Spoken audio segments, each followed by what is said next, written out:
Okay, call the meeting to order and roll call of supervisors.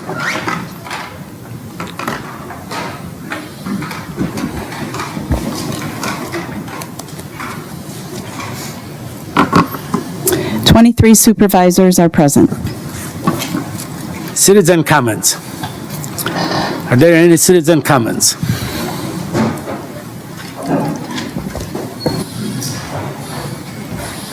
Please state your name and address. My name is Andreas Meyer, 5717 34th Avenue, Kenosha. I'd like to speak tonight about the Racial and Ethnic Equity Commission, or REEC. Their mission is, quote, "The Commission's mission is to realize greater racial and ethnic equity and dismantle racism in Kenosha County through research, education, and ongoing review of current policies and procedures to implement transformative ideas born of research, collaboration, and community engagement." End quote. Therefore, in order for this mission to come to fruition, the members of this commission should fully understand the mission of the REEC and possess the ability to implement it. Unfortunately, we have members of this commission who apparently do not have the ability to implement this mission.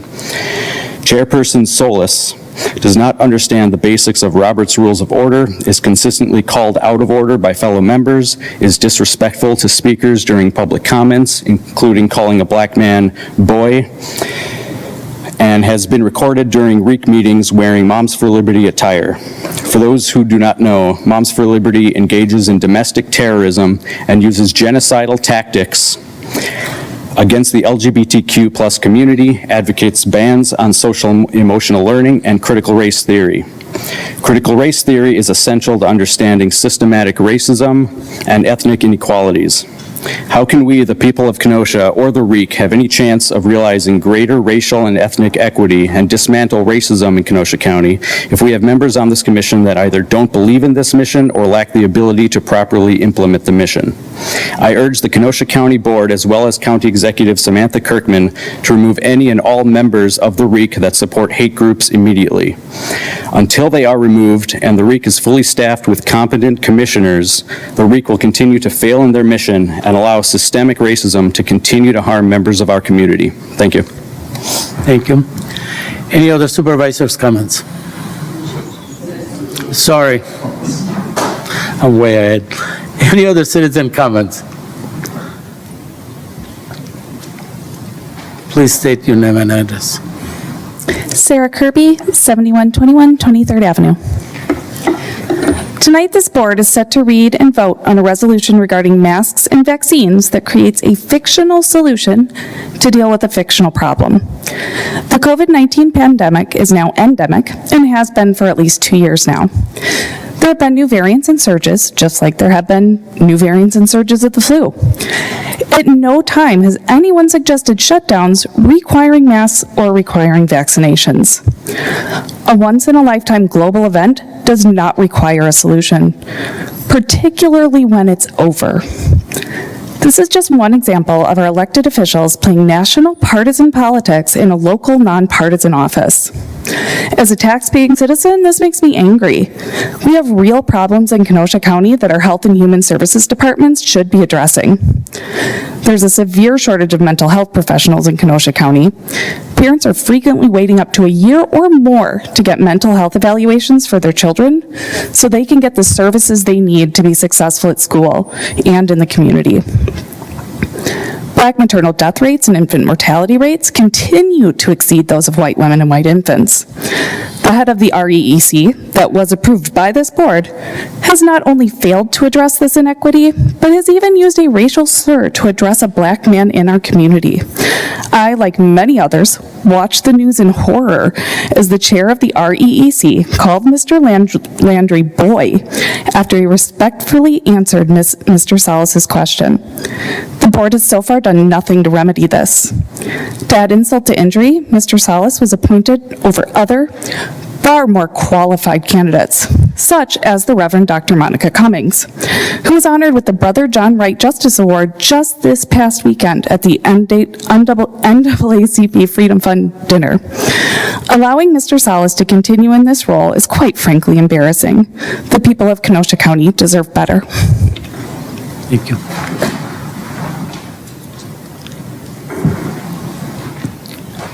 Please state your name and address. My name is Marita Huff. I live at 7939 34th Avenue. There are people on this board who are experts in several fields, law, finance, business, etc., and I do not pretend to tell you what to do in your fields. But I don't know of any supervisor that has any special training in the medical field. They do have a short memory, the writers of the resolution on COVID regarding the gravity of the situation of COVID as it presented before there was a vaccine available. I would question the statement that in the resolution that masking and other measures were not effective. As a nurse for 44 years, I know that those measures are effective and did help. And I could find research to prove that to you. This document seems unnecessary at this point in the course of the pandemic. It will be an untimely measure before it ever gets printed. It will be a waste of space. It's more of an effort to pander to some of the disgruntled voters, conservatives, to see if they can if our supervisors can gather a vote in the next election. I think it sets a bad precedent to interfere in the decision-making ability of our local health department. But if you feel that it's an absolute necessity that you direct the health department about something, perhaps you'd like to direct them to establish a warming cooling center that is open overnight. All the current centers, the libraries, close at 8 p.m., leaving the homeless people to fend for themselves no matter how extensive or extreme the weather conditions are. So you might want to direct them on that subject. Thank you. Any other citizen comments? Any other citizen comments? Any other citizen comments? Seeing none, citizen comments are closed.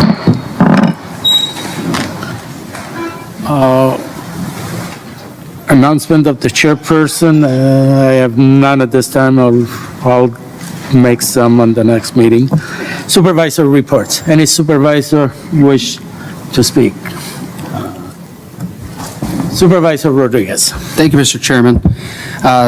Back on Halloween, Vice Chair Decker and I, joined by Kenosha County Sheriff David Zerner, spent a few hours down here at the Civic Center campus, and as well as out at the Kenosha County Center at 45 and 50. The three of us took some time to just, in whatever small way we could, show our county employees throughout county government and throughout multiple departments that they're appreciated.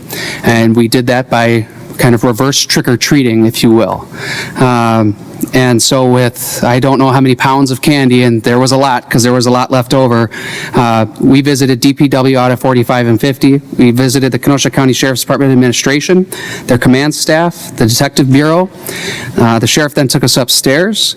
We visited County IT, our dispatchers with Joint Services, who, as far as I could say, besides Reggie's office, those were some of the best dressed folks up there with their Halloween costumes and their partying abilities, might I add.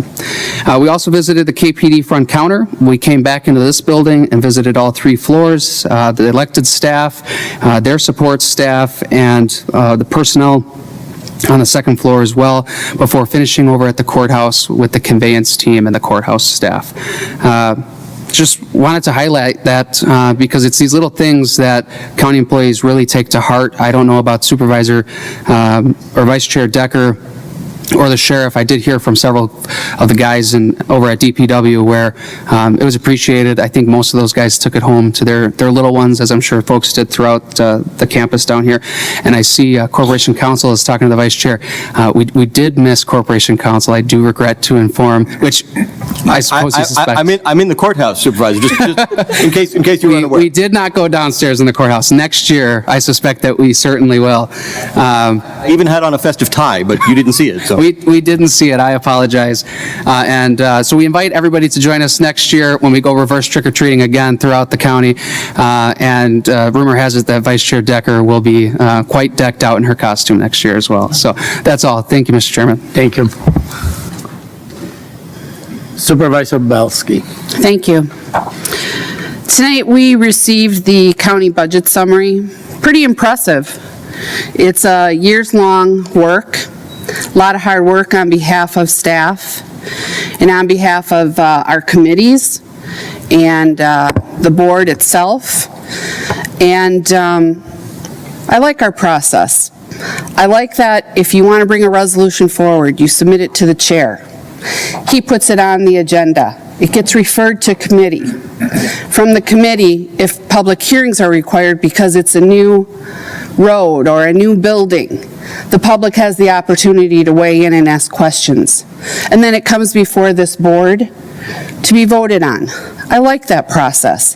That's open and transparent government. The reason I bring this up is tonight, I was called by multiple people.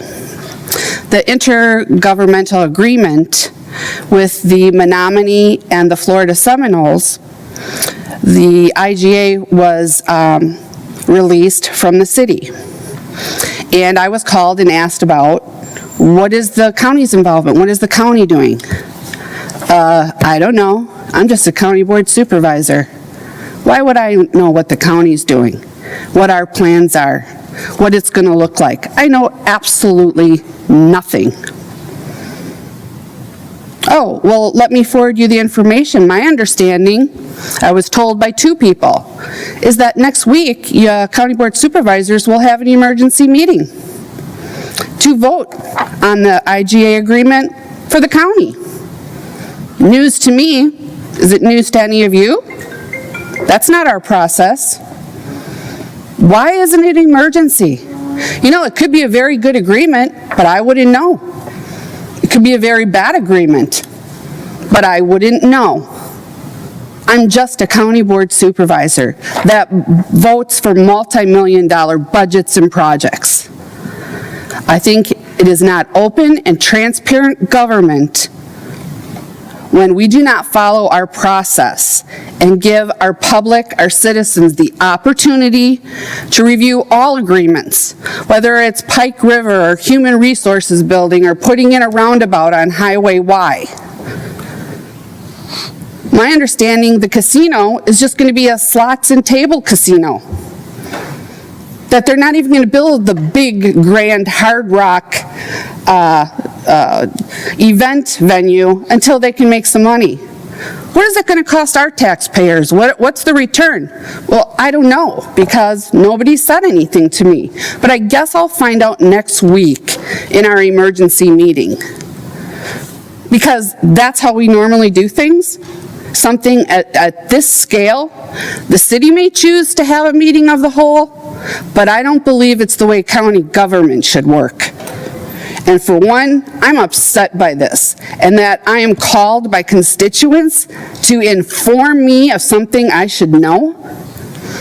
Shame on leadership. Shame on leadership. Supervisor Belsky, thank you for your comments. And I usually don't respond on any of the supervisor comments, but I'm just going to say one thing, is if you read the agenda that was given out last Friday, you see that on the next meeting, it's going to be referred, it's going to be talked about IGA with the casino. So I will speak on that at that time. But for now, Supervisor Rose. Thank you, Mr. Chairman. The statement that's been attributed to Xavier Solis as chairman of the committee, I think is of concern to this board and should not be ignored. I talked to Mr. Solis. He denies making the statement. I've listened to the recording, and the recording seems to support the statement that has been attributed to him. Was that statement dubbed in there? Is certainly a possibility. But if he did make the statement, he certainly should step down from the committee or be removed from the committee by the appointing authority. Mr. Chairman, I would suggest that you refer this issue to either the Executive Committee or the Human Services Committee so that this is not left hanging out there in dispute. Either he said it or he didn't say it. If he didn't say it, well, the criticism is unwarranted as far as that statement goes. His leadership is a different issue. But if he did say it, I think the committee, Executive Committee or Human Services Committee or whoever you referred to, should make a recommendation with respect to that statement if made. I don't think that we as a board can sit here and tolerate that kind of talk by a committee chairman. It denigrates the committee. It embarrasses us, and I think we need to do something about it if said. I say, he says he didn't say it. I think we need to resolve that issue. Thank you. I will be discussing this with Corporation Counsel and County Executive in the next few days, and we'll keep you informed on what we come up with. Supervisor Nordigan. Thank you, Mr. Chair. Just an update. There was no Public Works meeting in October. It was due to a lack of agenda items that needed to be addressed, as well as the budget. Our next meeting now, there had been a talk of changing it. I'm not going to bring up what date it was going to be changed to, so I don't confuse anybody. But the next meeting is on its regularly scheduled day, and it is on November 27th. It'll be at 6:30. That is the fourth Monday, and it's at the KCC. Thank you. Thank you. Supervisor Nedweski. Thank you, Mr. Chairman. I just wanted to take this opportunity to echo the sentiments of Supervisor Belsky in appreciation to all of the effort that went into preparing this budget. I think that it's one of the easiest budgets I've ever looked at, to understand, to page through, to read, to digest, and to analyze. So I appreciate all those efforts. I also want to take this opportunity to thank Joe Patente. Joe Patente worked very hard over the last couple of weeks to put together a list of events surrounding Veterans Day that was very comprehensive, made sure that it got out to everyone. I appreciate that because it gives us all an opportunity to engage in the community with our veterans and show them our appreciation on this very special day coming forward. So thanks to Joe and thanks to our veterans for their service. Thank you, Mr. Chair. Thank you. Supervisor Carroll. Yes, thank you, Chairman Nudo. Just wanted to make an announcement that the PDAC meeting for November is scheduled for tomorrow night. There's a bit of a change in the time and the location. It's going to be at 7 p.m. tomorrow night here in the administration building. It's because the agenda items are going to be tabled and one withdrawn, so that we're going to have that meeting just ahead of the budget meeting tomorrow night, and just want to let everybody know that that's going to be taking place. Thank you. Supervisor Bashaw. Thank you, Chairman. I'd like to share an update regarding Pringle Nature Center. Had our quarterly board meeting last week and a half ago. Number of items of interest. One, Pringle is performing extremely well. In fact, their income is above budget at approximately 1.27% above budget.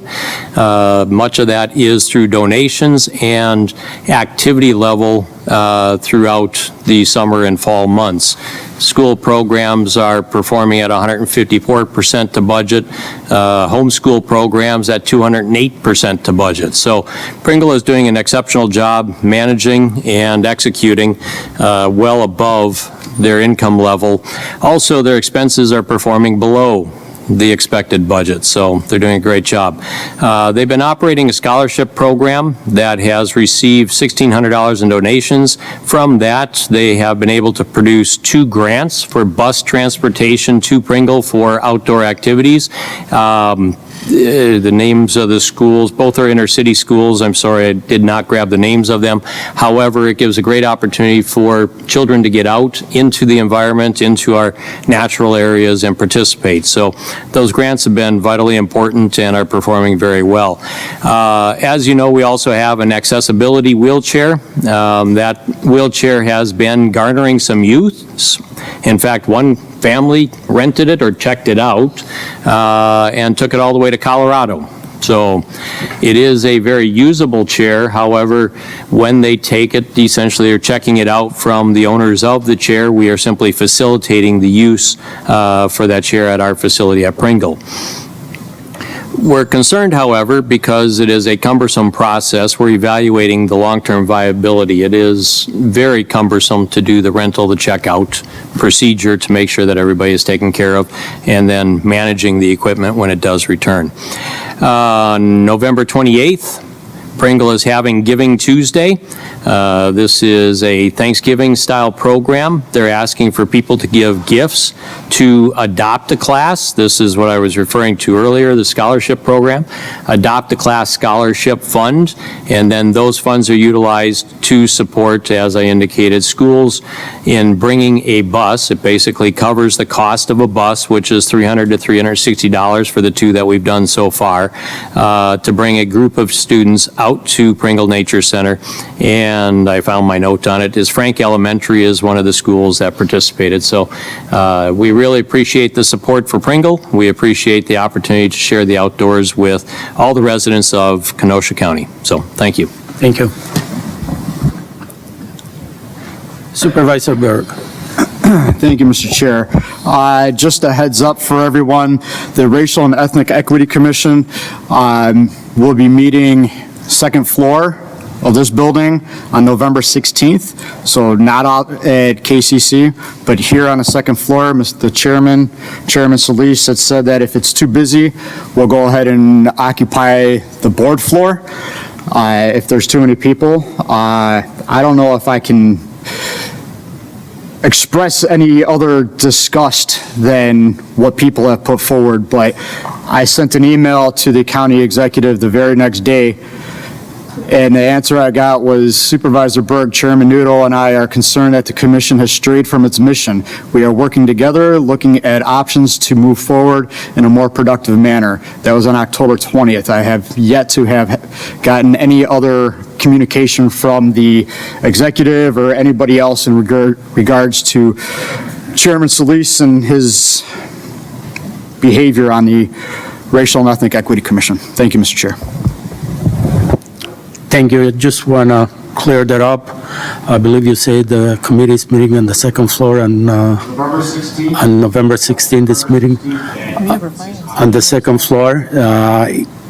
We have other meetings also, committee meetings. But however, you mentioned also that if that's the case, it's going to be moved to the third floor in the boardroom.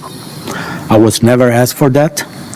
It's not been approved, and I will not make a decision whether the floor can be used or not until I'm properly asked by the properly people. Thank you. Any other supervisor comments? Our committee meeting is in that same room. Yeah, I know. Any other supervisor comments? Any other supervisor comments? Seeing none, supervisor comments are closed. Yeah, that's why they're gonna have to work.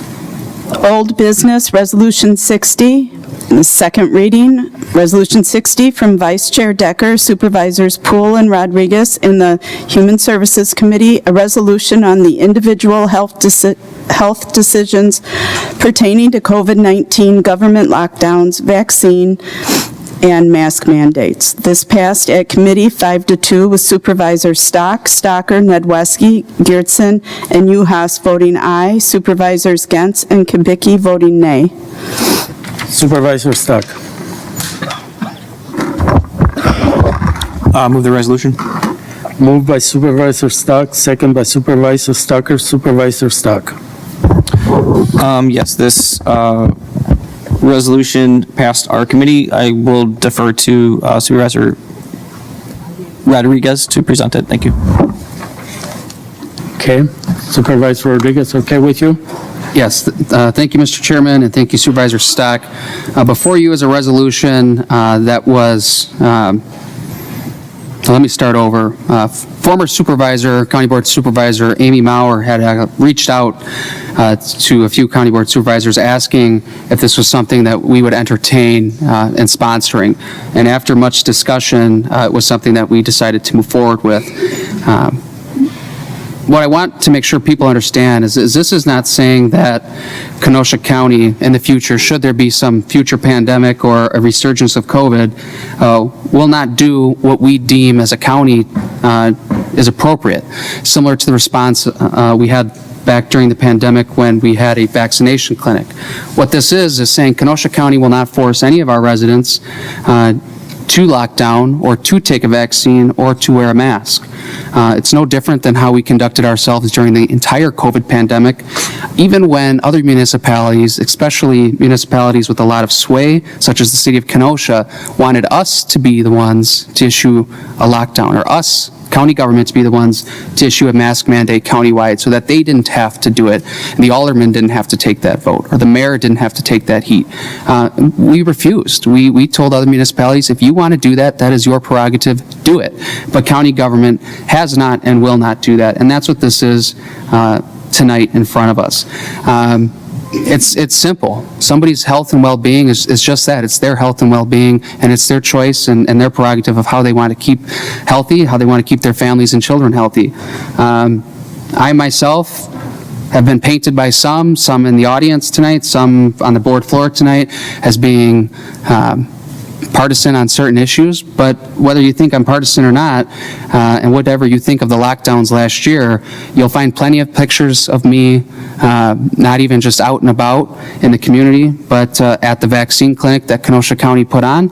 You'll see me at that clinic wearing a mask. You'll see me at that clinic getting my vaccine shots.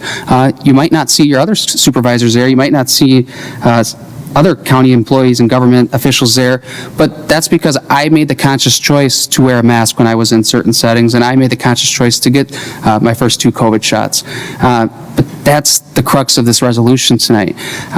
What it is about is personal choice and not heavy-handed government. We saw here in the state of Wisconsin, in our own backyard, literally, the state Supreme Court say that the governor's lockdown was unconstitutional. We just saw last month the New York State Supreme Court uphold a ban on COVID vaccine mandates for their healthcare workers. We're seeing this time and time again throughout the nation, that folks have a right to choose what they do with their bodies, and to take away somebody's livelihood, whether that means taking away their employment or closing their small business that they've worked over years and years to establish, that should not be the county government's prerogative, and that's what this is here before us. So again, the choice is yours tonight. I would encourage you to support it, and I would encourage you to encourage your constituents to take an active lead in their health, and tell them, do not rely on county government to make your health choices for you. Thank you.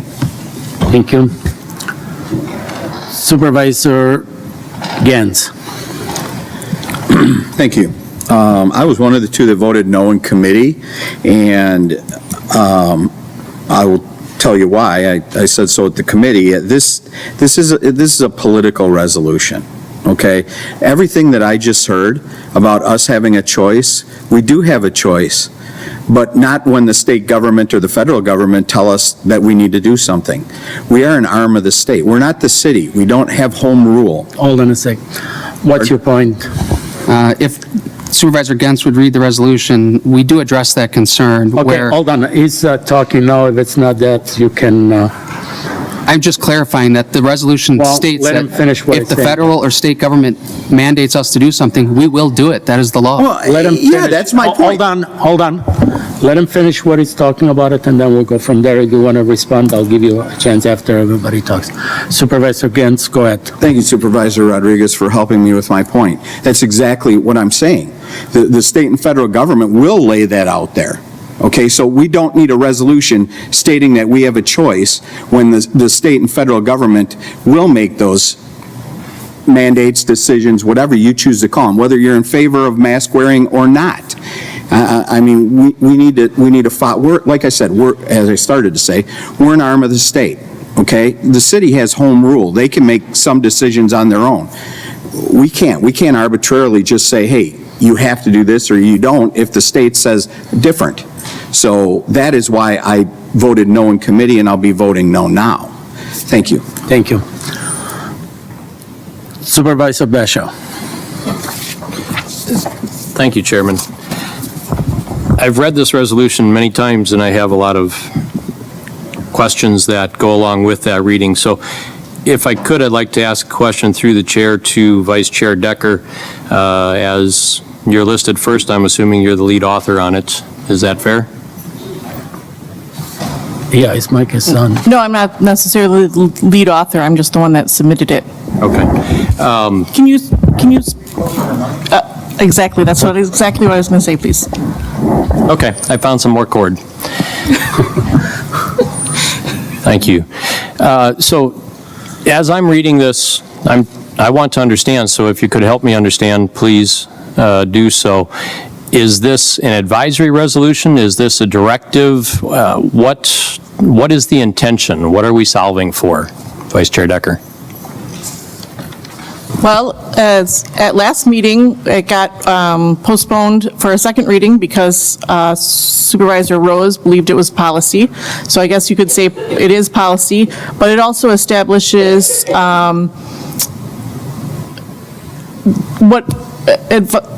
I guess it advises people what we plan on doing, what our policy will be, so. Okay, so it is establishing policy for the county to go forward. As I stated in the last meeting, it says in the third bullet point as a statement of policy, so. Okay. Then I have further questions. Wisconsin Supreme Court declared it doesn't list what that case is, so I could go searching for it, but I would think that this resolution, as it defines policy, it should also include that. So I find it insufficient in that regard. It should exercise common sense. I should think we always try to exercise common sense, but I understand common sense is very uncommon. Whereas health decisions are best made by individuals, not government. Many decisions in our lives are made by government. Otherwise, why do we appear here this evening? Government is designed such that we can consolidate the opinion of the many into a group that can enact with hopefully wisdom, knowledge, and understanding to make good decisions and choices. Rights of individuals to wear a mask, I fully agree with that. I was an anti-masker. I spent more time in the North Woods where masks didn't appear to be a part of the environment. In fact, if you went out for a beer and a burger, there was never a mask to be found. So it seems north of Green Bay, COVID never existed and masks were an unheard of event. So I believe that we should have the ability to make our own wise decisions in our lives and go forward from there. When we continue into the next whereas, some entities are considering, it always troubles me when it says some. That's a vagary, and vague statements like that leave far too much room for interpretation. And as this is basically a mandate going forward, I would think it were cleaner written and it would have more clarity to it. The first two, therefore, be it resolves, I don't have any umbrance with because they're basically making a statement. Encourages individuals to make educated personal health care decisions. Perfect, no issues with that. That's awesome. We should do that. Kenosha Board of Supervisors do not intend to support or impose any lockdowns. That's our intention. However, we don't have a crystal ball to the future. I don't know what's happening next. I'm sure that our friends in Israel, in fact, I've talked to my friends in Israel, they did not wake up a month ago on Saturday morning expected to have their country invaded and people murdered in their sleep and in the streets and at concerts. And heinous things happen, that's the way it is. So then I get to the last, or second to last, be it further. And this is the one that leaves me with the greatest concern in this resolution. It says, be it further resolved that the Kenosha County Board of Supervisors wish to communicate to the people of Kenosha County and to state and federal authorities. Communicate about what? That is the only point in here that does not have any specificity against COVID. Are we communicating about COVID specifically in this? And if so, COVID is kind of, I had it a month and a half ago, so it's here, it's part of our life going forward. I don't believe it's just going to go away. But the resolution focuses forward in its aspect, in the absence of state or federal lockdown, if the state or federal government creates a lockdown, as a statement of policy, as a matter of constitutional law. So it makes 4 bulleted points that, in my mind, are prospective in nature, looking forward with that crystal ball to say, in the future, we will not react to a situation that we have as yet not envisaged. It's not happened. I'm not sure how we make a resolution that ties the county's hands that says we will not act if, God forbid, there's some novelty that happens to show up. We've invited an extra 5 million people into our country that are not vaccinated from points around the world in the last couple of years.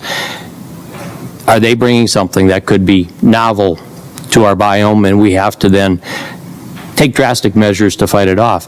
Could it be North Korea that decides they're going to release some novel virus into the North American environment, and our biome then has to adapt to it, and we have to learn to fight it, and we have a catastrophe? I don't have that prospective knowledge to look forward and say we should tie our hands for the future and not be able to act if a situation happens. My understanding of the county government's oversight responsibility is we have complete oversight of our health services and the commissioner there. If that person were to do something that is out of norms or unacceptable to this board has every right under oversight to act on it and to modify what's been done.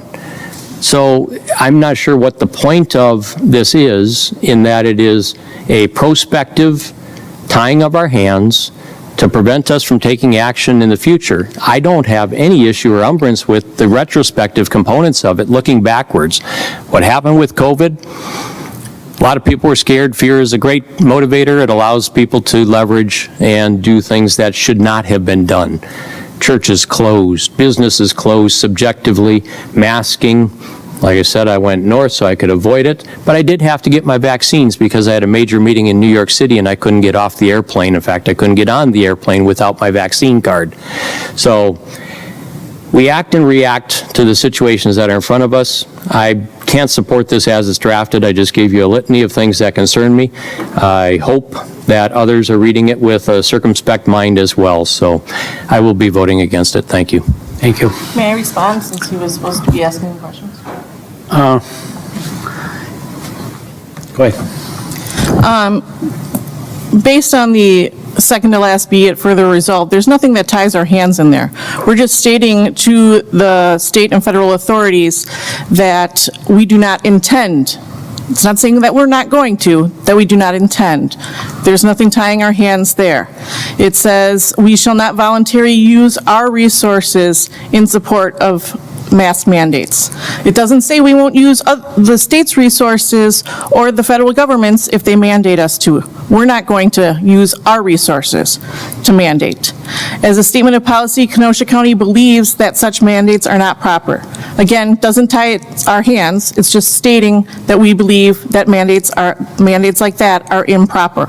The fourth bullet point says, as a matter of constitutional law, we believe that the prior precedent should not apply to current circumstances. So that's not tying our hands, that's saying we should take our current circumstances that happen in the future and look at them as they are then, not what we did in the past. So none of those 4 bullet points actually tie our hands to anything. It's informing the state and federal authorities what we are thinking. And then based on what you were talking about with, looking back, the Wisconsin Supreme Court case, it doesn't matter what court case it is, you can look it up. Not naming it it's not that that's imperative to this resolution. Same with the, some entities are considering to have imposed new mask mandates. At the time I wrote that, there were 2 entities that had already imposed mask mandates. I didn't include their names because I knew this resolution was going to take at least a month and a half. So who knew at that time if more entities were going to enact mask mandates? So I didn't want the list to be incomplete at the time that I wrote it.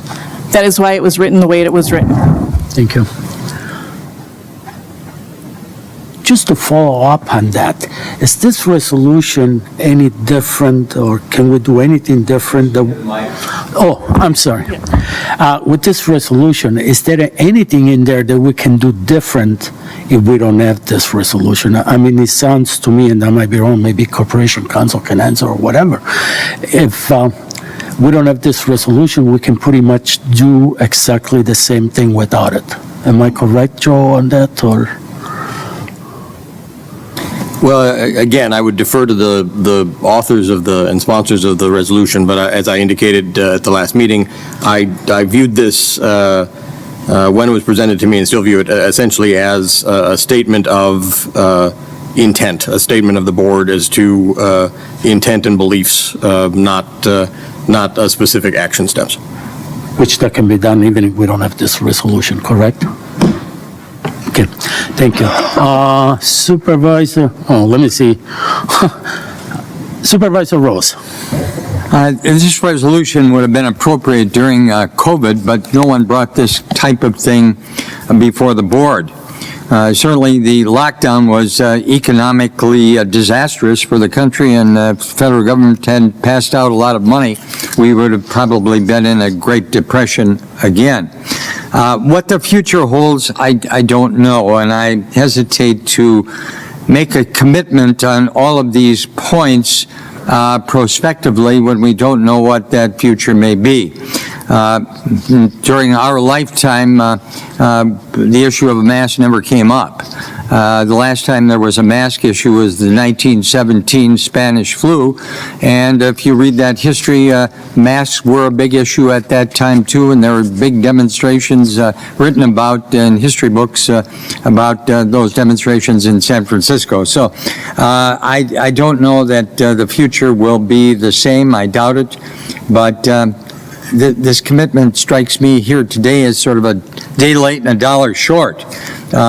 We could have brought this up before this board when the prior health director instituted various mandates. She had the full support of the county executive. She wasn't going one way and he going another way. And I make that point because whoever the county executive is, if these things came up again, can certainly replace a health director which is going differently than the philosophy of the then county executive. I don't think this is necessary. I hesitate to predict what the future might be and what might be necessary at the time. Some of the points I think are very good in this, but not now. This should have been, I say, during COVID, not post-COVID. Thank you. Supervisor Nedwesky. Thank you, Mr. Chairman. I have a couple of points, if that's okay. First, I would, again, like to concur with Supervisor Belsky. I also like our process of introducing a resolution. It gets on an agenda, gets referred to committee, comes back to the board. This resolution was introduced quite some time ago, several weeks. If anyone had concerns about it, there was so much time between now and then to bring those concerns to the authors and suggest changes or ask for clarification or submit an amendment, and it could have been amended in committee even. So I'm disappointed that our process didn't work this time for some people. But on the bill, one of the reasons I'm here today is because the previous health director for Kenosha County actively abused her authority during the pandemic by misrepresenting powers that she told school districts she had in state statute. And those misrepresentations led to school district boards making decisions based on her claims that have now proven to have very negative unintended consequences in terms of schools closing, excessive quarantine rules, that sort of thing. So I studied and studied at that time State Chapter 252, which is sort of the section of state law where the Department of Health Services is empowered to act in the case of a communicable disease outbreak, and that extends some authority to local health officers. But in Janes versus Heinrich, in the state Supreme Court, decided in June of 2021, Justice Rebecca Bradley emphatically wrote in her opinion, local health directors cannot close schools. And that was in June, and in the following September and October, our local health director continued to tell schools that she had the power to close them down if they didn't follow her recommendations. So we did see right here in our local county a gross abuse of power and misrepresentation of authority by that entity. So I wanted to let the county board members know this, that there has been addition to that state law as a part of the shared revenue bill that passed earlier this year. And it is relevant to this resolution in that in the shared revenue bill that was signed by Governor Tony Evers, now local health directors cannot close businesses in the event of a communicable disease for more than 30 days. At the 30-day mark, that decision has to be reviewed by the local governing body. So that could be the city council, it could be the county board, depending on where the closures have happened. In addition, then that local body would be able to decide to extend or not extend those closures up to 60 more days. In addition, if the local health director, in the event of a communicable disease, were to make a decision that businesses should be closed, there could be no distinction in type of businesses. It could not be sort of a essential, non-essential situation. So it's sort of an all or nothing kind of thing. So I just wanted to let you know, if you didn't know that that was part of the shared revenue bill signed by Governor Tony Evers, that that's a new change to the state law that is relevant to this resolution. I support the resolution wholeheartedly. I appreciate the authors for bringing it forward. I think that the story I just told lends some support to that, and I will be voting in favor. Thank you. Thank you. Supervisor Franco. Thank you, Mr. Chair. I too have several concerns about this resolution, but I think looking at everything together, if you, in my opinion, boil it down, I think the central underlying issue that the authors of this resolution want us to consider, though it's never really clearly stated in the language of the resolution, does a county public health director have the authority to declare an emergency public order independent of a state or federal mandate? That's the $100,000 question. In essence, this resolution is asking the board to vote no, or at least it assumes the county public health director either does not or should not have the authority to do so. However, the question of whether the director has the said authority, though, is actually separate from whether one thinks that she should have this authority. I think those two issues can be easily conflated. But be this as it may, does the public health director have this legal right to declare an emergency public order, such as a mask mandate, for example, and or can the county board restrict it in the way that is suggested in the language of the resolution? Well, I appreciate the Supreme Court case that was mentioned and the legal reference. I'd like to mention another case. Just last year, the Wisconsin Supreme Court ruled in Becker versus Dane County that local health officers do, in fact, have the authority to declare public health orders. Moreover, these local orders are enforceable through civil citation and in this case are not preempted by state law. Lastly, this delegated authority is not in conflict with separation of powers. The case itself was affirmed on appeal and the court ruled that a public health officer's decision to declare an emergency order also did not have to be approved by the requisite county board either. This was last year. The decision was rendered, I believe, in July of 2022. It's a little over a year old. So here's my take on this. And we can look at this from multiple different angles. And this is where my concern comes in. So if this authority is recognized by the Supreme Court, state Supreme Court, and enforceable by law, it follows, to me anyway, that the county board does not have the jurisdiction to limit the authority of the county health officer in the case of declaring, or in the situation of declaring a health emergency, since we all are an arm of the state, as Supervisor Gentz mentioned. In fact, by adopting the resolution, we would be putting the county squarely in opposition to the decision made by our own state Supreme Court. Frankly, it appears to me that we would be usurping power that I'm not sure we legally have. So since I'm very skeptical of this resolution in regard to its legal standing, I won't be supporting it either. Thank you, Mr. Chair. Thank you. Supervisor Berg. Thank you, Mr. Chair. I'm not going to be supporting this. It was mentioned earlier that nothing is tying our hands. However, in the second bullet, it says if state or federal government creates a lockdown, vaccine, or mask mandate, Kenosha County shall not voluntarily use its resources in support of the same and shall comply only to the extent of required by law or superior order, authority.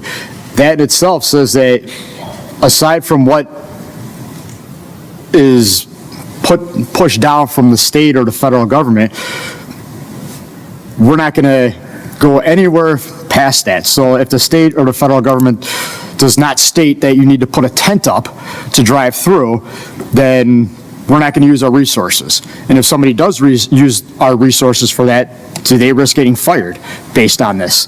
That's a concern that I have.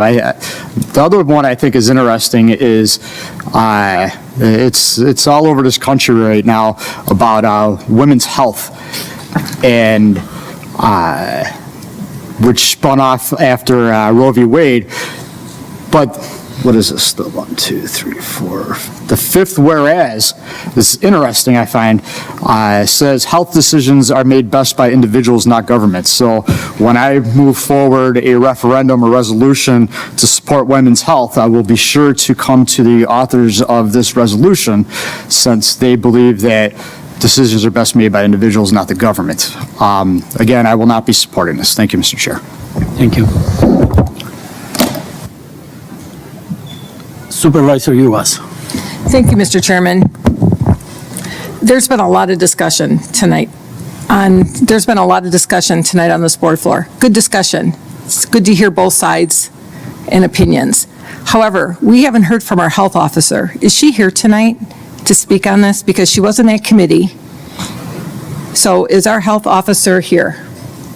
I don't believe so. Okay. And this is a person who should be here to be able to speak on this and answer questions as to how it's going to affect her in performing her duties. I know that she's coming forward on our next agenda probably to be appointed at the end of November. So I would like to lay this on the table until we can have the health director here to answer questions. Because the ultimate responsibility, I would like to know how it's going to affect the health director doing her job. So I am making a motion to lay this on the table. Okay, so there is a motion to lay it on the table until the health director can answer some question. Am I? No. Cindy mentioned that. Yeah. Okay. Laying and on that the was table doesn't automatically means it comes up at the next meeting. Okay, which basically, if we table right now, it's that, correct, Joe? It's going to die, and then it would have to be started over again? It would have to be reintroduced and sent back to committee, yes. Okay, so everybody's clear on that. So the motion, again, I believe I kind of stated, I don't know if you got it, Reggie, pretty much what the motion is to. I made the motion to lay this resolution on the table. And there was a second, I'm sorry, but I missed the second, that was from Andy Berg. Terry Rose. Oh, was it? I think it was from, Okay. they told me, I don't know, Andy Berg. Okay? Terry said roll call. You got the amendment, Reggie, or you want to, It's not, well, it's a motion. the motion, I'm sorry. Came to me last night while I was awake. Table resolution. It's non-debatable. No, No, I'm just that saying it's is- what the motion This is, What you're asking. what you're asking, but, Motion to table resolution 60. Yes. okay? Yes. Okay. And somebody, I believe, asked for a roll call? Supervisor Rose. Okay, roll call. Yes means to table, correct? No?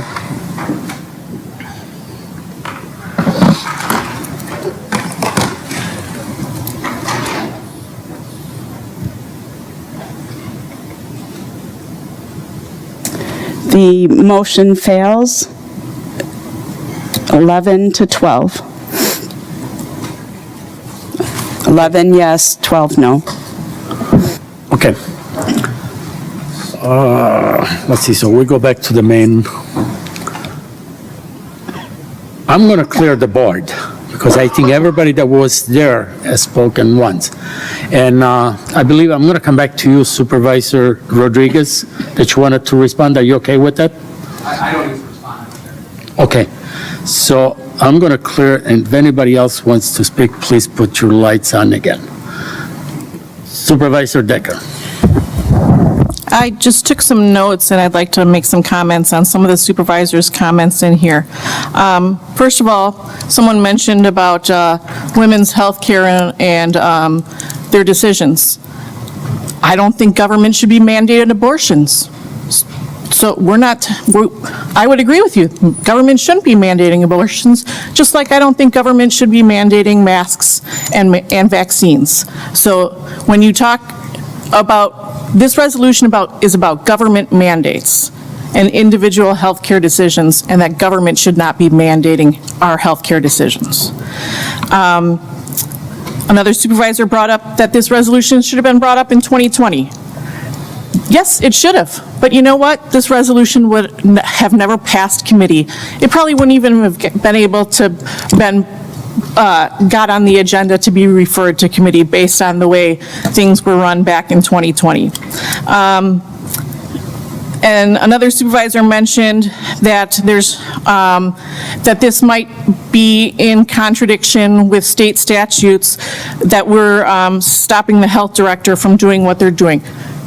There is nowhere in here that the words health director are mentioned and stopping their job, or what they are allowed to do by state statutes. So that is not anything that is even mentioned in this resolution. So to bring that up is just making a false point. And then the last comment I'd like to make, I'd like to piggyback on Supervisor Nedwesky's comments. Our previous health director did abuse her power. She threatened to shut down businesses if they did not comply with what she did, and she, like Supervisor Nedwesky said, she threatened to shut down schools. When asked about this, she denied it. I had more than one school administrator tell me that she led them to believe that she could shut them down.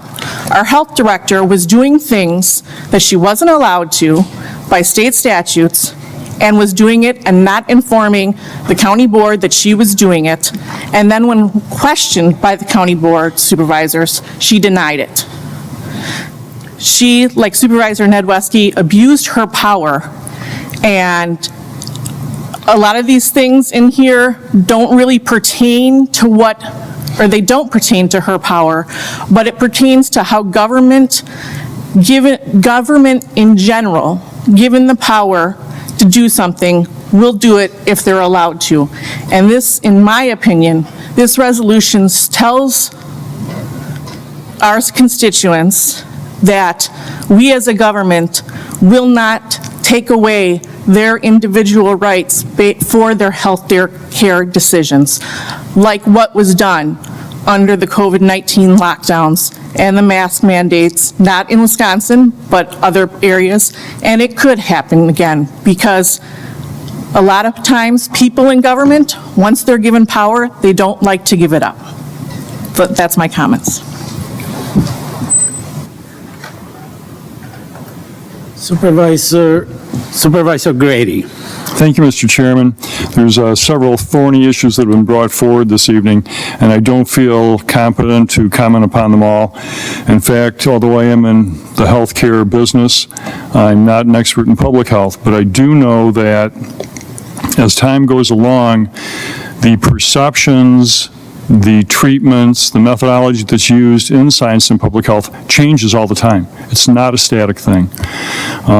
Just to use one small example, the idea of wearing a face mask. It started, many years ago. It happened around the turn of the century. And the idea of masking for bacteria is probably a pretty sound thing. I mean, bacteria are relatively large. They can be filtered out.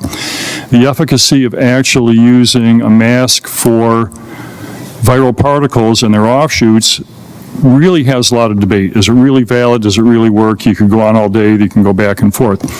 But I will tell you this. When you make a mandate that says everyone has to do the same thing, there is some peril involved, and I'll illustrate this as an example. If you are a normal, healthy, average person, you're wearing a face mask, the amount of carbon dioxide, CO2 that you rebreathe, probably is not an issue. You can probably be okay with that. You'll probably be just fine. If you are immunocompromised, if you're a senior citizen, if you are someone who has COPD, chronic pulmonary obstructive disease, it could be the worst thing for you. I have seen instances, I've heard anecdotal reports, people in nursing homes forced to wear a mask. It's not been in their best interest. It was probably a bad policy. And I understand the reason some of these things come forward. You've got an epidemic, something has to be done, so you pass this blanket rule and you say everyone has to wear a mask. Well, in theory, that can be helpful. But for each individual case, for a family, for an individual, it can be a very poor judgmental thing. So I think, at least in this particular resolution, it's striking the chord of let the people involved decide. We don't need a mandate of government telling it's all best for all of us unless it comes from a specific entity, which in this case is, I believe, either state or federal. So that's my slant on it, and I'll leave it at that. Thank you for your attention. Thank you. Supervisor Belsky. Thank you. I just want to support Supervisor Nedweski and Vice Chair Decker's commentary. I was the former chair of Human Services, and I received several complaints about an email that I read personally where our health director abused her power. So those are true statements, and I wanted to back that up. Given I'm unsure about what is law and what isn't law at this time, I won't be supporting the resolution. I understand its intent, but I'm just not real confident in the laws or what we can or can't do. So at this time, I'm going to vote no, but I did want to support the comments saying that both Supervisor Nedweski and Vice Chair Decker are accurate in their recollections of what had happened during the pandemic. Thank you. Thank you. Supervisor Bashaw. Thank you, Chairman. I'd like to direct a question through the chair to Representative Nedweski, if I could. Can you speak in your mic again? I did. Closer. Any better? Yes. Yeah. All right. Through the chair to Representative Nedweski, you said that was it the state budget modification that the governor signed, there's language about health directors' latitude to make decisions. I'm paraphrasing. If you could clarify it, I appreciate that. You want to answer that, Supervisor? Yes, sure. Okay. And I appreciate the question, and in this room, I'm Supervisor Nedweski. So, Well, you called it a bill, so I wasn't sure. two worlds today.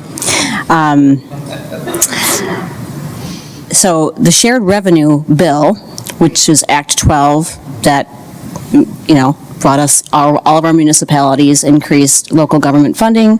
There were a lot of conditions that came along with that bill in negotiating between the legislature and the executive branch and the counties and the cities and the towns and villages.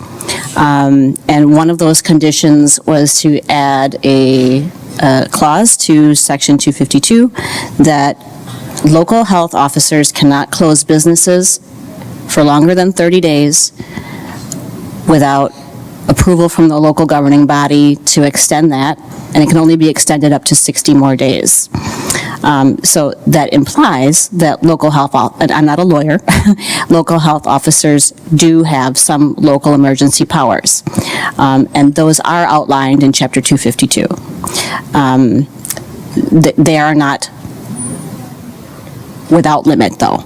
So the other part of that rule is that if businesses are closed, they cannot be separated by essential and non-essential. It's sort of an all or nothing kind of thing. So in terms of clarification of the new part of the state law, is that clear? Yes, thank you very much. It's very helpful. I like the non-discriminatory component of it as well. My wife works for Fort Menards during that time, and I would take her to work because it was literally a fort. And we had a lot of things going on there with masking, and they were playing security guard as much as cashiers. So trying to make sure everybody had their mask when they came in and mask when they went out, and people would be quite angry about it. But what I wanted clarification on, and you provided it, is Act 12, Section 252, the health director can put a mandate in that has a 30-day life cycle to it. At the end of 30 days, it'll be reviewed. It can be renewed up to an additional 30 for a max of 60 days. So my next question is, through the chair to council, is this resolution in conflict? As I read the Wisconsin County Association piece, and I had it set aside to bring with me tonight, and I forgot it, I'm sorry. But the WCA piece specifically talked about health directors' latitude and authority, and this references two state laws, which I don't have the specific references in it, which I still find incomplete. But is this in conflict in any way in your mind, or is it reconciled with state law such that we're not impaling or impugning the powers of the health director through this? With the huge caveat, once again, that I'm continuing to view this as primarily a statement of the board, a statement of I'll call it principle or intent. Can I interject real quick? I'm sorry to cut you off. My understanding from co-author was this is guidance. This is directional. It's not informative. This is a policy statement for the county. The third bullet point is policy. The policy, and again, perhaps I'm now going to be one of those, overly semantical attorneys that, is why we're so much fun at parties. As a statement of policy, Kenosha County believes that such mandates are not proper. It is my opinion that does not conflict with any powers that are granted by state statute. And I can advise that I've also had the general counsel for the WCA take a look at this resolution as well, and it was likewise his opinion that there was nothing in here that was in conflict with statute. Thank you. That's it, Supervisor Pesha. Any other supervisors? Any other supervisors? Oh, sorry. Supervisor Rose. All right, thank you. This state statute change should not give us a great deal of comfort. I don't think that any health director with without the approval of local government, from day one should not be allowed to shut down a business with a renewal. That's, to me, wrong. I think that legislation should have been, and we're not aware of this, should come to the board or city council from day one before any business is shut down. That's what due process of law is all about. Secondly, this reminds me of the debate that we had when the prior health director was nominated and came before this board, and there was a big push. Well, let's decide this evening, let's vote tonight, and not send it back to committee, because Supervisor Rodriguez, and I think that was his first term, questioned some of the things that the committee had not considered. Was that health director fired or not from her position? There were some other clouds on her record there that needed to be resolved. Red flags were out there. So if she was the wrong one, there were red flags that said to us, don't endorse her. Okay, we're coming now to another endorsement of someone else. Let's not make the same mistake again. Let's pin this one down on some of these various issues that we're talking about in this resolution here tonight. I'm still going to vote against this resolution because I don't know what the future portends, but I do know that when the health director issue comes before us at forthcoming meeting, we have to be very careful, which we weren't before. So let's accept the blame ourselves. We could have sent that back to committee, as Mr. Rodriguez suggested, and probably, had further scrutiny been given, voted it down. Thank you. I believe you wanted to speak. Yeah, Okay, Vice. a question to Supervisor Nedweski regarding what Supervisor Rose just spoke on. Can the health director shut down a business without the county board or the county executive declaring a healthcare emergency or an emergency? You don't know? Sorry. Wait. Okay. I just know I'm not a lawyer, and I wouldn't feel comfortable answering that question. we as a county were under a state of emergency or whatever it was declared by the county executive at that time. So I'm wondering if that is based on this health director's power to shut down a business is based on declaring a state of emergency. So thank you. Okay. Anybody else? Go ahead. I would refer you to that same chapter and statute that gives some very specific guidelines for local health officers and the state DHS in terms of the difference between their powers, as well as individual circumstances.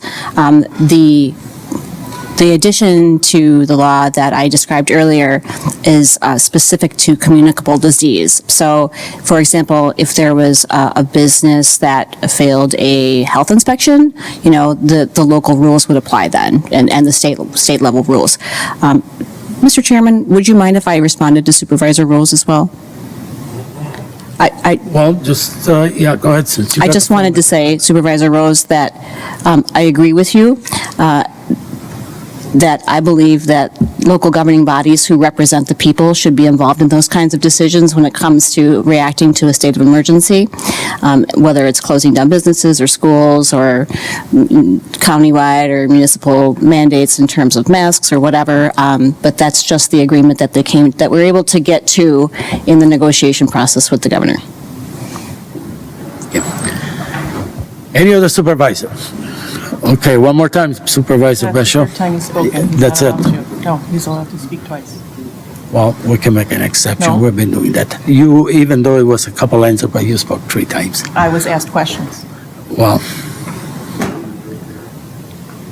go ahead, Supervisor Bishop. Thank you, Chairman. There's been a lot of discussion, a lot of points raised. Doc, I appreciate your comments very much. I too work in the healthcare field, and quite often masks are a part of that, and we understand the what and the why.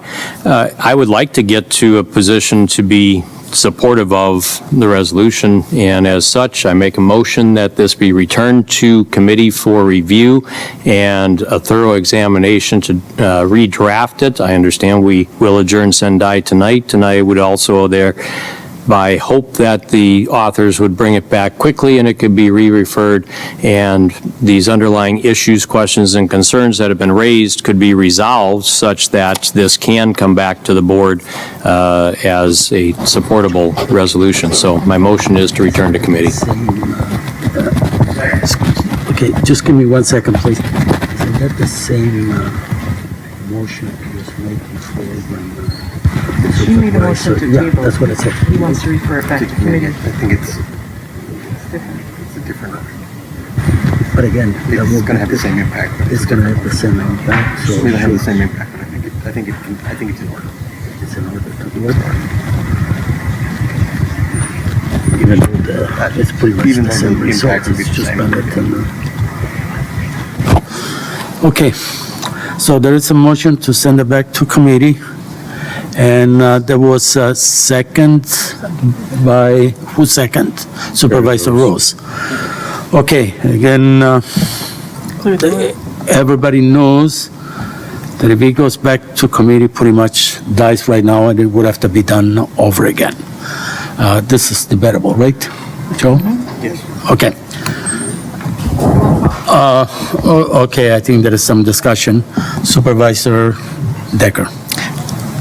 It's unfortunate that some people that have issues with the resolution weren't at the committee to ask these questions, because they could have been worked out at the committee at that time, instead of waiting for it to come to the floor and then bringing those questions up, instead of asking the questions at committee or before it came to the floor. That's my comment. Sorry, Chairman, I don't like the accusation. Okay. Supervisor Rodriguez. Thank you, Mr. Chairman. I just want to take Vice Chair Decker's comments even further. We were supposed to vote on this at the last meeting, and we decided not to. And in the week, 2 weeks since, again, these questions could have been answered. But here we are tonight. Earlier, not long ago, there was a motion to table this. It didn't pass. Why? I'm not sure why the maker of the current motion thinks that this would pass. This is another tactic to avoid voting on this, in my opinion. Vote this down, this motion to send this back to committee, and then vote on the resolution. In my time on the county board, the last 2 years, I've not seen more attempts to walk around a vote by so many of my colleagues than then just to take the vote. Not every vote is easy, but that's not the point. That's not why we're here. So vote down this very poorly veiled attempt of making it so some supervisors don't have to vote on this, and then let's vote on it so we can move on. Thank you. Thank you. Supervisor Gens. Thank you, Mr. Chairman. It's ironic, the makers of this resolution are ones that often do exactly what they're saying we shouldn't do now, okay? But we have a right as representatives of our constituents and county board supervisors to have a debate on the board floor. And it used to be that the heavy lifting was always done in committee. But since this group, and mainly the ones who brought this resolution forward like to do, they sandbag it to the board floor, and then we have these discussions. Well, you know what? Questions were asked tonight that aren't answered. And if you don't see that, I apologize. I mean, Supervisor Nedweski brought up whole things that were brought from, the state. So, I mean, I don't know. Now I'm legally confused. I've got my attorney that represents me going back and forth. I mean, I don't, not knowing whether it's policy. There's so many things in here that are questions that it's not a bad idea to send it back and have it brought forward. This is not time sensitive. We're not in a outbreak of anything right now. So I'm going to support this wholeheartedly, and I guess I'm a little disappointed that people point fingers like that, but here we go. Okay. Thank you. Thank you. Any other supervisors? Any other supervisors? Okay, let's take a vote to send it back to committee. Roll call. Roll call asked.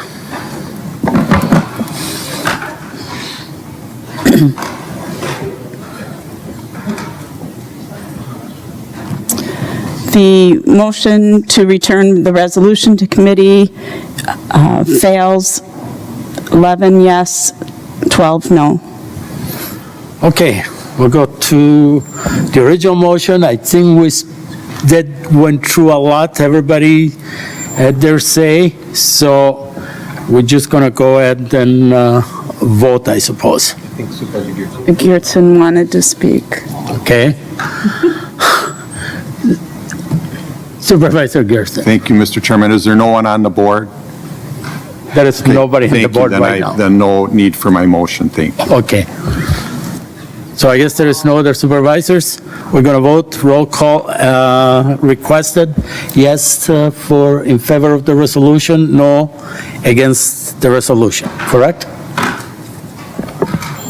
Just please correct me if I'm wrong, because now I'm getting confused. Who didn't, Daniel, Supervisor Gashke, sorry. The resolution passes 14 yes, 9 no. Okay. Resolution. Move to the next one.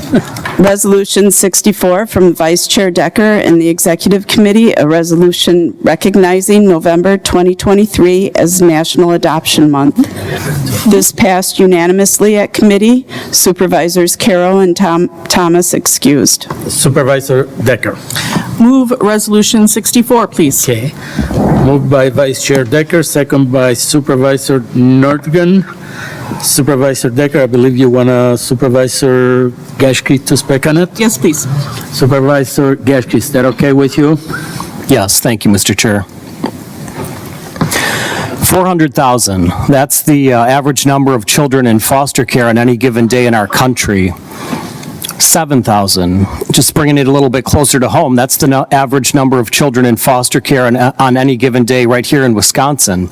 And bringing it even closer to home right here in our very own community, as of today, as of this afternoon, November 7th, there are 199 Kenosha County children currently in foster care, plus an additional 74 out-of-home court-ordered kinship care placements. So that totals 273 Kenosha County children tonight, right now as I speak, placed outside of their home. The need is great, and each one of us can play a part. November is Adoption Awareness Month, and over the past year or two, our county board has passed a number of resolutions highlighting various special causes and issues. But tonight, I don't want this resolution to simply be a feel-good resolution that we pass and don't think about anymore. I want to personalize this issue just a little bit for my colleagues. Adoption is a cause that's near and dear to my wife and me. As many of you know, both of our children are adopted, and we're so grateful for the opportunity and for the privilege to be their parents. In 2022, just last year, 68 children who were in court-ordered foster care here in Kenosha County achieved safe, stable, and permanent homes through adoption. And over 94% of those children were adopted by their foster parents. I know there were many papers placed on our desks tonight. It's a busy time of the year for us here on the county board, but I've placed two additional papers on your desk, two Kenosha News items that I want you to be able to look at your leisure. I wrote the adoption awareness column all the way back in 2015, and that was before either of our children joined our family. And about 1 year after that, our daughter was born and joined our family through a private adoption. And you can read more about that special day in the other article I put on your paper, on your desk, the 2016 Kenosha News article. About a year after our daughter joined our family, our son was born, and he joined our family through foster care initially, and ultimately a couple of years later through adoption. So in conclusion tonight, let me just read the last few sentences of my 2015 adoption awareness column. Although not everyone will make an adoption plan for their child, nor will everyone adopt a child into their family, everyone can become involved in adoption in some way. Let me give you some examples. If you know of an expectant birth mother who doesn't believe that it would be best for her to parent her child, encourage her to consider making an adoption plan or put her in contact with an approved family. If you are interested in growing your own family, consider becoming an adoptive parent to a domestic, international, or foster child. Or if you know of a family who's pursuing adoption, help them, support them, encourage them in any way that you can. Because adoption is a challenging and difficult and costly process, but it's worth the effort to help a child find a loving and stable forever family. The need is great, but as JFK said, one person can make a difference and everyone should try. So tonight I urge you to not only support this resolution, but I would further urge you to consider what part you could play in our community's adoption need. Thank you. Thank you, Supervisor Geschke. Any other supervisors? Any other supervisor? Since none, all in favor? Aye. Opposed? Passes unanimously.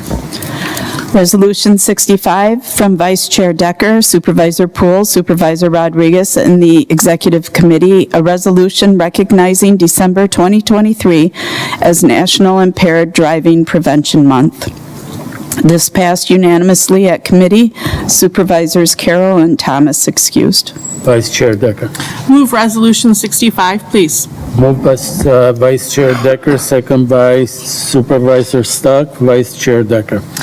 This resolution is to recognize December 2023 as National Impaired Drive. Is that better? Thank you. Sorry, this resolution is to recognize December 2023 as National Impaired Driving Prevention Month. As we all know, Wisconsin especially has an issue with drunk driving and alcohol in general. And in here are some facts. The Kenosha County Sheriff's Department made the following arrests in 2023 so far, as of when this resolution was written in the end of September. 21 second offense OWIs, 13 third offense OWIs, 7 fourth offense, and 2 fifth offense OWIs. This resolution just is to recognize National Impaired Driving Prevention Month and our commitment to preventing impaired driving, and urges citizens to make responsible decisions and take appropriate measures to prevent impaired driving. Now, in this day of Uber, there is no reason why anyone should be driving under the influence. So I urge your resolution, or your support on this resolution. Thank you. Thank you. Supervisor Bashaw. Thank you, Chairman. I fully support this resolution, and let me share a little story from Saturday morning in Saturday in Wisconsin. We left our home. We didn't even make it to the corner at Highway 75 on JB, which is less than half a mile from my driveway, and had a vehicle at the intersection that took both the right turn lane as well as the go straight lane that literally sat for a good 3 minutes before crossing the intersection. After crossing the intersection, that vehicle was in the oncoming lane and off the right-hand shoulder multiple times in the next 4 miles. It took me 2 miles to get 911 call center on the phone, and while speaking with them, a squad passed me going the other direction. So commendations, 1, to 911, and 2, for a squad being where it needed to be. The sheriff was here, but it was great that they were there. In any case, this says impaired driving. Impaired does not imply necessarily drunk. Maybe a medical compromise, maybe an elderly. In fact, when we sat at the corner for so long, I assumed elderly, until the vehicle was in oncoming traffic and then off the right shoulder, and I was waiting for the crash to happen. I decided something else had to be going on, something had to be addressed. So I urge everyone, I can tell you the other story. The officer showed up very quickly as we turned south on 45 and then east on K, and the officer then also observed the vehicle. I took video of the vehicle, and he said, wow, this is a disaster, something bad happening here. Neither occupant had a U.S. license. In fact, neither one was a U.S. citizen. I don't know what the resolution was because we left, but we did what we could, and that's what I appreciate about the resolution. This is doing what we can. When we observe, we need to act. When we have opportunity to call it out, we need to act.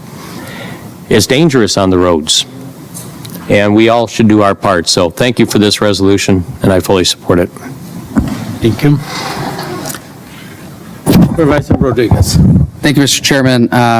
As many of you know, I'm a proud member of the Kenosha City and the Kenosha County Tavern League, and this is something that we pride ourselves on, especially the City Tavern League, on preventing impaired driving. Obviously, our focus is impaired driving due to alcohol. So I think this is fitting. I was proud to support it and sponsor it as we go into the holiday season here. And whether it's you or somebody close to you, friends, family, or somebody you just met as you sat down at the bar, make sure that you're getting a ride home, or make sure that they are getting a ride home that is safe.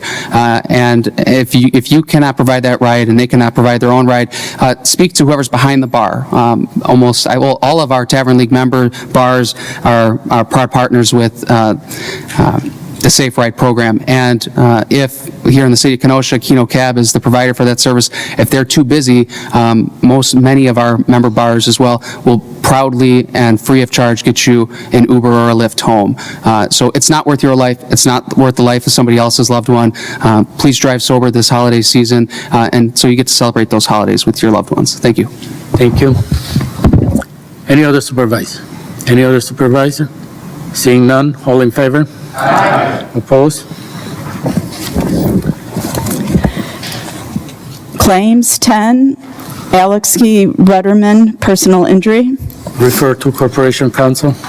11, Jamie Villagomez, personal injury, death. Refer to Corporation Council. 12, Spectrum, property damage. Refer to Corporation Council. The approval of the October 17th, 2023 minutes by Supervisor Kubicki. Supervisor Kubicki. Thank you, Mr. Chairman. I move for the approval of the October 17, 2023 minutes as presented. Moved by Supervisor Kubicki, second by Supervisor Grady. All in favor? Aye. Opposed? A motion to adjourn, Sindai? Any second? Moved by Vice Chair Decker, second by Supervisor Rodriguez. All in favor? Aye. Opposed?